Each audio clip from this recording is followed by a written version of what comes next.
মহাদেব মন্দির থেকে ভুবনেশ্বরী মন্দির যাওয়ার পথে রাস্তার পাশে এই 3 মন্দির দেখতে পাওয়া যায়। তো এখানকার ভাস্কর্য খুব সুন্দর, মনোরম, তাই আমি খুব কাছ থেকে ভিডিওটা সংগ্রহ করে নিয়ে আসলাম।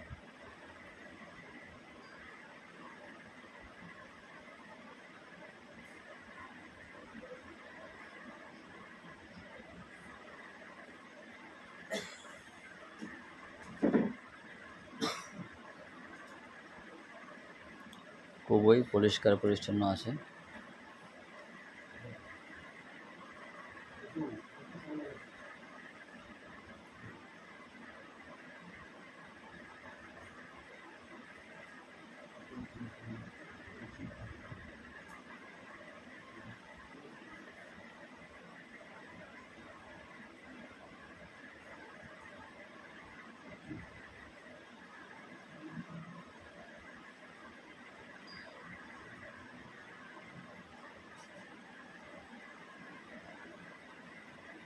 খুব সুন্দর সুন্দর গার্ডেন রয়েছে এখানে, মানে দেখার